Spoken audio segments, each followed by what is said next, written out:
नमस्कार सभी पेंशनधारकों का स्वागत है। एक बार फिर से हमारे YouTube चैनल के न्यूज़ उन पर इस समय EPS 95 पेंशनर्स और कर्मचारी भविष्य निधि संगठन यानी EPFO से जुड़े कई महत्वपूर्ण अपडेट सामने आए हैं। आज की इस वीडियो में हम उपलब्ध जानकारी और सार्वजनिक रिपोर्टों के आधार पर उन सभी महत्वपूर्ण बिंदुओं को विस्तार से समझेंगे जिनका असर लाखों पेंशनर्स और कर्मचारियों पर पड़ सकता है। इसलिए इस वीडियो को अंत तक जरूर देखिए, क्योंकि बीच बीच में ऐसी जानकारियां साझा की जाएंगी जिन्हें जानना हर EPS 95 पेंशनर और PF सदस्य के लिए ज़रूरी है। यदि आप हमारे चैनल पर पहली बार आए हैं तो चैनल को सब्सक्राइब कर लीजिए। वीडियो तो आप देखते हैं लेकिन सब्सक्राइब नहीं करते। सब्सक्राइब करेंगे तभी तो आप अपडेट रहेंगे। साथ ही वीडियो पसंद आए तो लाइक ज़रूर कीजिए और इसे उन लोगों तक भी पहुंचा ये जिन्हें इस जानकारी की आवश्यकता है। अब सबसे पहले बात करते हैं EPFO से जुड़े नए नियमों की, जिनको लेकर कर्मचारियों के बीच काफ़ी चर्चा हो रही है। हाल ही में कर्मचारी भविष्य निधि से संबंधित नए प्रावधानों की जानकारी सामने आई है, जिनके अनुसार EPS योगदान की सीमा को लेकर बदलाव का उल्लेख किया गया है। इन बदलावों को लेकर अलग अलग विशेषज्ञ अपनी राय दे रहे बताया जा रहा है कि यदि कोई कर्मचारी निर्धारित सीमा से अधिक योगदान करना चाहता है तो वह स्वैच्छिक आधार पर ऐसा कर सकता है।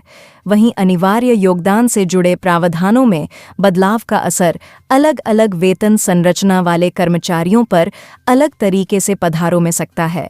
इसीलिए प्रत्येक कर्मचारी के लिए वास्तविक प्रभाव उसकी सैलरी सेवा शर्तों और लागू नियमों के आधार पर अलग हो सकता है। 2000 छोटी है जब बड़ी के यदि किसी कर्मचारी का वेतन निर्धारित सीमा के आसपास है तो उसके लिए पहले जैसी व्यवस्था काफ़ी हद तक बनी रह सकती है।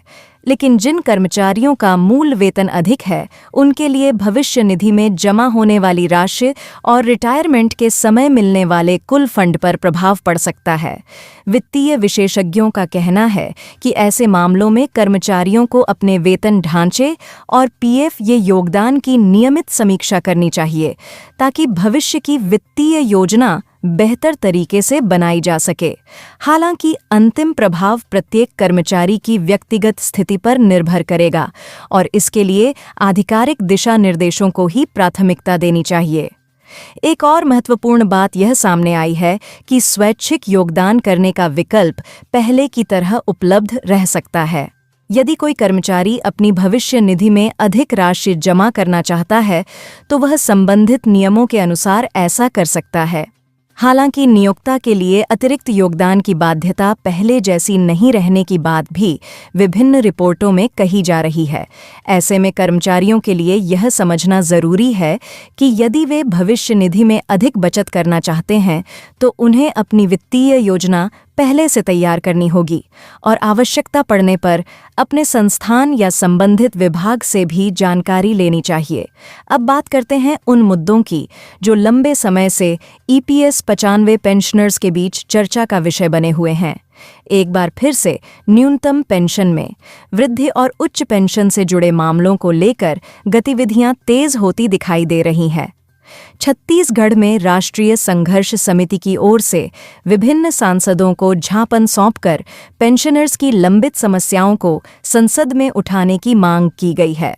समिति का कहना है कि देश भर में लाखों EPS 95 पेंशनर्स वर्षों से न्यूनतम पेंशन को बढ़ाकर 7,500 प्रतिमाह किए जाने और उसके साथ महंगाई भत्ता दिए जाने की मांग कर रहे हैं। यह मांग लंबे समय से विभिन्न मंचों पर उठाई जा रही है और इसी को लेकर समय समय पर आंदोलन तथा ज्ञापन अभियान भी चलाए जाते रहे हैं। हालांकि इस विषय पर अंतिम निर्णय केंद्र सरकार और संबंधित अधिकारियों के स्तर पर ही लिया जाएगा, इसलिए किसी भी दावे को अंतिम फैसला नहीं माना जाना चाहिए। लेकिन यह जरूर कहा जा सकता है कि पेंशनर्स की आवाज़ लगातार सरकार और जनप्रतिनिधियों तक पहुंचाने की कोशिश जारी है। इसी क्रम में उच्च पेंशन यानी हायर पेंशन का मुद्दा भी एक बार फिर चर्चा में। जानकारी के अनुसार कुछ कर्मचारियों के मामलों में उच्च पेंशन की प्रक्रिया आगे बढ़ चुकी है, जबकि कई ऐसे मामले हैं जो अभी भी लंबित बताए जा रहे। राष्ट्रीय संघर्ष समिति का कहना है कि एक ही तरह की परिस्थितियों में कुछ लोगों को लाभ मिल जाना और अन्य लोगों के मामलों का लंबे समय तक लंबित रहना पेंशनर्स के बीच असंतोष का कारण बन रहा है।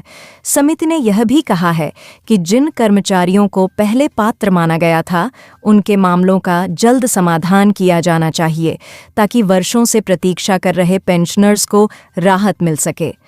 इसी उद्देश्य से विभिन्न सांसदों से अनुरोध किया गया है कि वे संसद में इस विषय को प्रभावी ढंग से उठाएं और संबंधित मंत्रालयों के समक्ष इसे प्राथमिकता से रखें। भिलाई स्टील प्लांट के कर्मचारियों से जुड़ा मामला भी इस समय काफी चर्चा में है।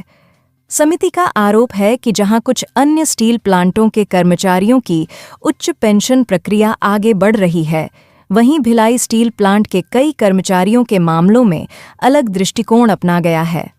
समिति का कहना है कि ट्रस्ट रोल के आधार पर पात्रता से इनकार किया जाना उचित नहीं है और इस विषय में सर्वोच्च न्यायालय तथा विभिन्न उच्च न्यायालयों के निर्णयों का भी उल्लेख किया गया।